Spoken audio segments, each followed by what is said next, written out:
I'm Brianstormed, and this is a channel update video, also featuring Junior Pence, who I had the pleasure of playing against in the Maple Leafs gaming tournament. So that's going to be running in the background as you guys listen to my wonderful voice. If you don't know who that is, he finished in second place in last year's NHL Gaming World Championship Tournament. So you may have noticed I haven't been uploading all that much recently. And that's because I'm not really enjoying the game. Outside of 2 games of Hockey Ultimate Team and a handful of games of EA Sports Hockey League, because me and my friends play that a lot, I haven't played the game in over a month.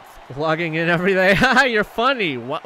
I don't need those cards. Why would I be logging in every day? It all started with HUT Champions and competitive seasons. I posted this on Twitter. Rage quit my first game today, and I was winning. My girlfriend asked, "Why do you still play? Every time you win, you aren't happy. Every time you lose, you get angry, and the entire game, you're frustrated." And that spoke volumes to me, because I don't get that out of any other game that I play. At the same time, I'm not as competitive at other games as I am with NHL. It's just something about this game, something where it feels like the game is out of your control. You might say, "Ha, I still," and get ready to post an angry message to EA, but it's not exactly that. In previous NHL games, there was that sense of randomness, but this year it kind of took it a step further. And as of right now, it's kind of what I'm blaming all of this on. Last year, puck pickups were bad, but this year it seems like you lose the puck for any reason whatsoever. That puck is gonna bounce off absolutely everything except for the boards, the one thing that it needs to bounce off of, because people are just like glitching into the boards with their stick handles. The puck into the boards thing isn't that big of an issue, but it does just show that why is it one way but not the other way. Now, most of my feelings are also before the last patch that they put in the game, where the bumps were brought down a bit, but it seemed like every single little bump made you lose the puck, and no one could really hold on to the puck for more than a few seconds because of that. It probably got better since the last patch, but I just haven't experienced it too much. Regardless, there's just way too many inconsistencies when it comes to this game. I suppose that's why we have stats, so that EA can say, well, the reason why you missed that empty net goal was because your shooting accuracy is only at 90 and not 99. Which, well, you got me there. I mean, I guess I should just buy my team. Or I can spend 1,000,000 hours getting Owen Lonen. Or I can always play Versus, where player overalls are even lower, so all that randomness gets amplified even further. Players like JR Pence, however, they're really good at taking away a lot of that randomness. A good player would have shot where he was just at. An even better player would take their time to make sure they get the best scoring chance possible. Or take a D&D one-timer because I'm flooding the front of the net. But yeah, there are a number of different things that make the game less random. Breakaways, for instance, player goalies, dare I say it, glitch goals, and even rebounds, which is kind of surprising, because you expect rebounds to just go anywhere and everywhere, but while yes, that's true, rebounds are consistent in the sense that the goalie is pretty much always going to give them up. And so in Versus, primarily shooting for rebounds makes a huge difference, as long as you have people ready to pick up the puck. And I came into this game with that in mind, and coincidentally, so did he. But that's enough about that. Let's get back to NHL 19. No, wait, this is NHL 19. It's just crazy how half the time you go for a hit, the opponent's going to absorb it, or he's going to get laid out. Half of that time, it's a penalty. Half the time, it isn't. And it's all based on a player's discipline rating. Or your AIs are going to decide they're not ready to get back on side just yet. They're going to take the long way home. Or perhaps you go for a light hit along the boards. Oh, it's a penalty. Or the opposite way around. Let me tie up a player along the boards, and he's nowhere near the puck. Not going to be a penalty. But you know what? That one time where you tell your friend, hey, that's not a penalty in this game, it happens to actually become a penalty, so then you don't even know how to handle it anymore. I think that was on EASHL Shenanigans, if any of you have been watching that. But yeah, it's those inconsistencies that frustrate me about this game. It's okay if I'm playing against a great player like I am here and I lose. I know it was a great game, so there's nothing to be ashamed of, nothing to be frustrated about. But when you're playing against some random guy that hardly has any shots and he squeaks out a win because his goalie just goes into godlike mode, his 60 overall goalie I should mention, it really is frustrating. Frustrating to the point where I just wondered, why am I dealing with this? Because I love you guys? Smiley face? Well, true. Not exactly a good reason, because then I'd be lying to you guys. It just didn't make sense to me, so I decided to take a break.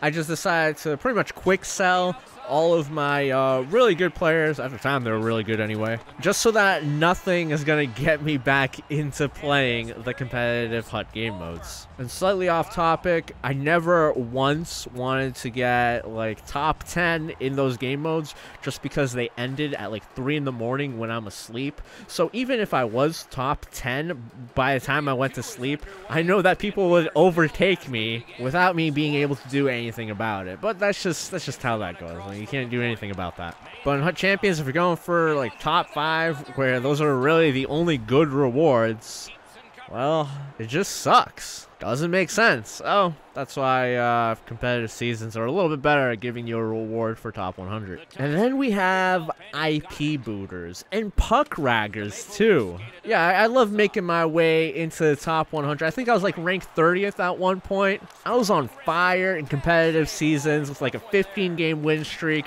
Next game I run into a booter. He was ranked like 500 or something. 2 minutes into the game, it disconnects me. I'm out. He's like ranked 50th now, and I drop down to like 300. That just completely killed my mood for the rest of the night, and I really don't understand how the top players come out practically unfazed, and they can just keep playing to try to make their way back into top whatever without just breaking down pretty much. Because I have tried playing games after getting absolutely pissed off, like that IP booting incident, and it just turned out to be like a 3 or 4 game loss streak, which just made it even worse. So it's not even worth it. Puck raggers, what can you do about it? I mean, if you're better than them and you score, you're in the lead, you don't really have to deal with that as much. But if they just end up getting like a lucky goal, and you're playing from behind the entire game because they're sitting behind your net 5 minutes into the first period, it's rough. It really is. But I think I'm okay with normal puck raggers because they're bound to make mistakes. They're not great at puck ragging. But when the elite players, guys that finish in the top 10, top 20, do it against you, I'm not going to name any names, but these guys are pretty much treated like some kind of art. They're up by a goal. Okay, you still have a chance. Just play really aggressively. Try to get him to cause a turnover. He sees 2 or 3 people on him. All of a sudden, he gets like a 2-on-1, 3-on-1, 2-on-0, whatever the case may be. And it becomes 2-0. Then you can just forget about it because now it just became twice as hard. Desyncing was a thing last year, and I'm glad they got rid of it, except something similar came up rather recently. Don't know the details about it, but it seems to be upsetting people just as much. It's stuff like this where the game is just not fun. It's just not enjoyable to play competitively. I think this game has made leaps and bounds from previous years for the casual player. They added so much to this game, so many different ways to play, so many improvements to various game modes, where if you're playing this offline or just for fun with your friends, this game is great. Hats off to EA for that, because you gotta give credit where credit's due. But back to the competitive world, I'm just tired of it. Great goal by JR Pens right here. If you're winning but not having fun, if you're winning and being frustrated, is it worth it? because I realized that I don't think it is. And so from competitive seasons and Hut Champions, I took a break from that. I ended up maybe going back 3 or 4 weeks later to do Hut Level Up, which is my series where I take pretty much a group of bronze guys and try to turn them into 99 overall. I played 2 games in the under 80 overall competitive seasons, and I was playing against a really good opponent, but like halfway through the game, he goes up by maybe a goal or 2. I think he went up by 2. I just stopped caring. It just clicked where I just said, am I really doing this to myself? I'm complaining about all this randomness, and I'm taking a team that is built on randomness. I think I even made the decision I was going to upgrade the players by more than 1 overall, but I couldn't get through those games.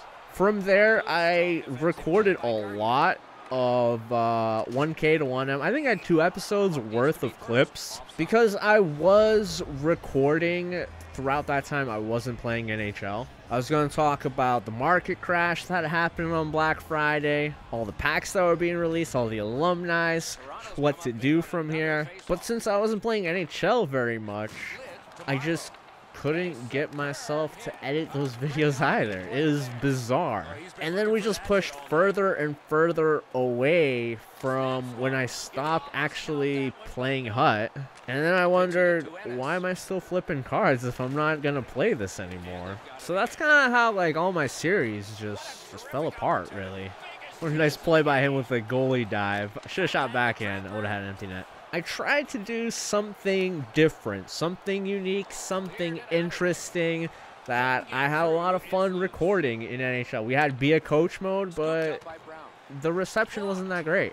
Insane pack reactions. A third of you didn't even understand the type of humor that I was attempting, as I was trying to make fun of all those people that were just overreacting on those crazy pack pulls.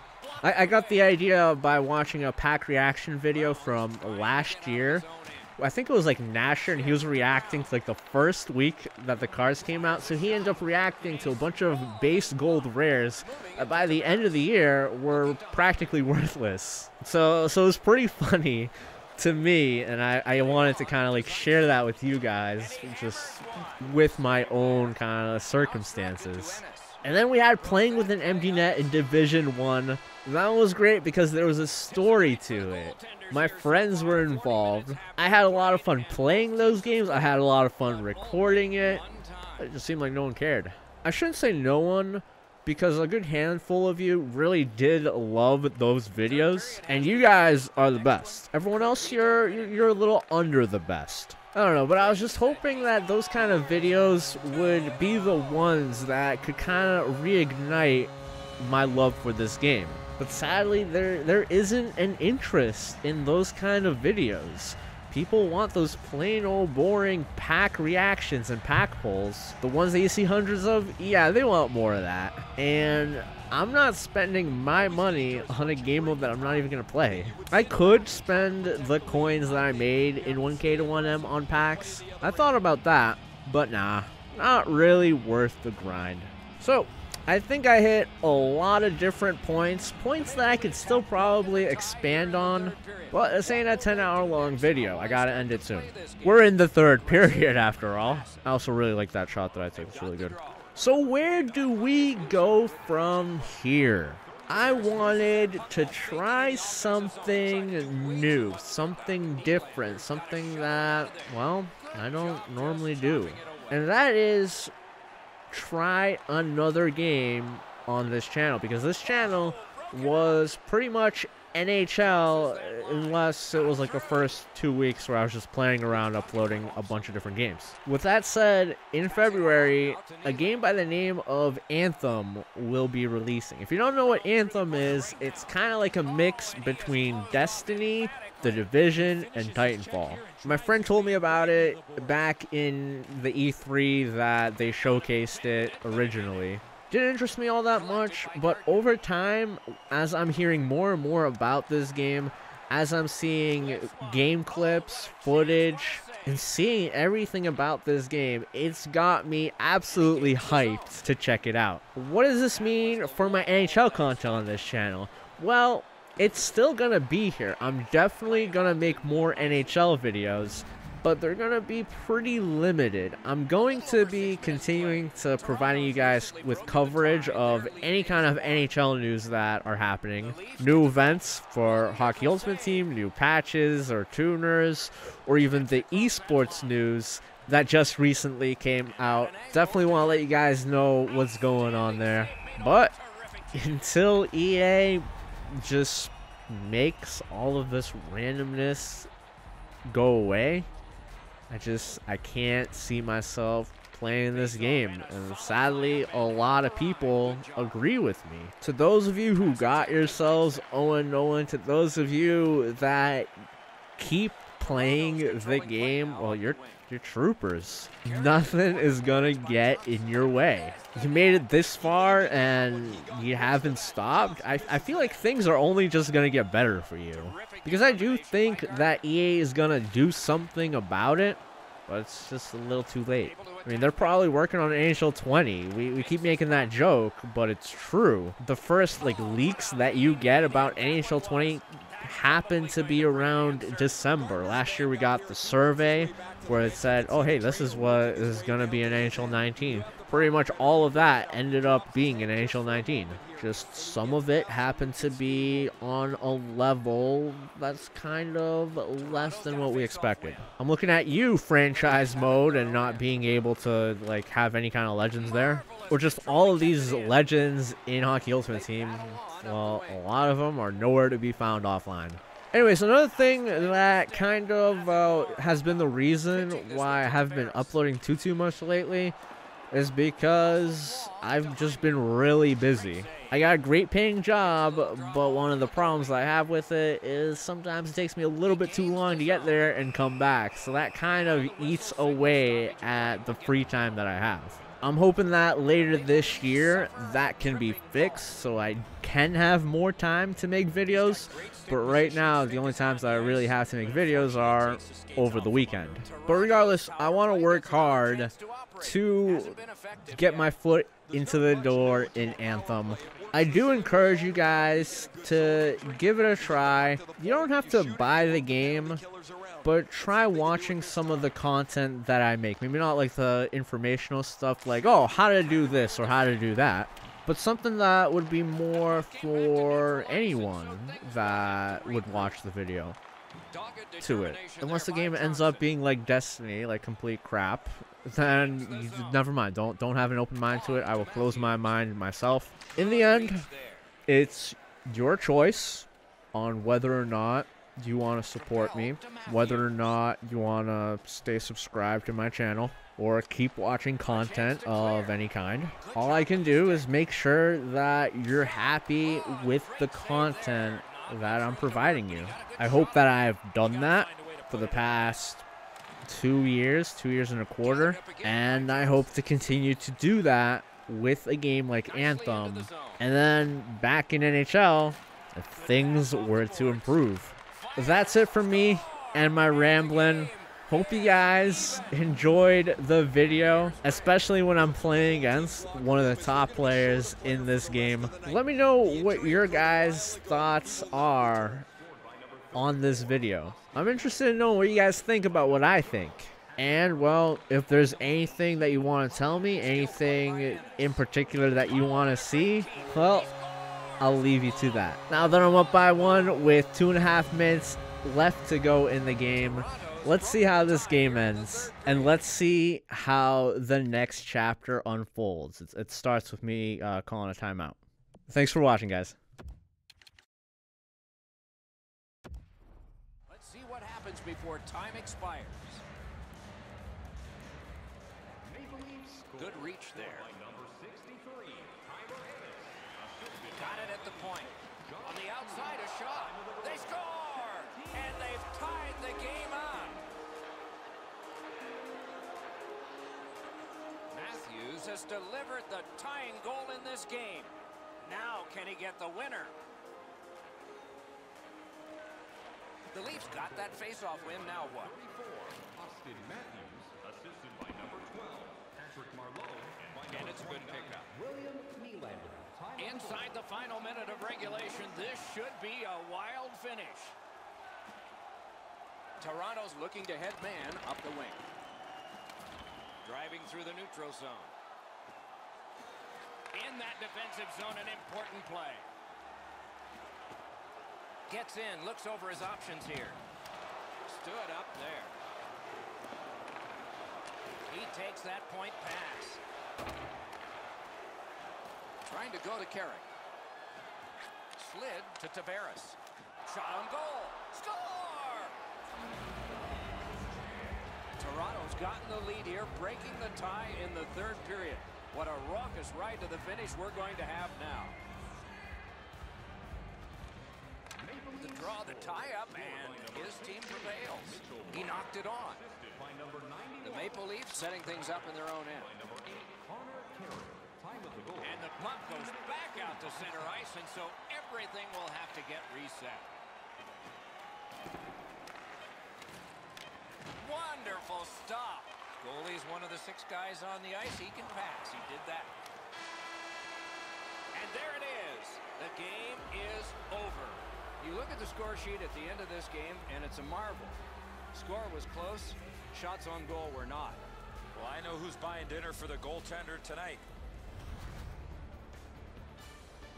What a terrific game of hockey. Well played by now. Very tired players. A great time. We hope you enjoyed it. For Eddie Olczyk and Ray Ferrari.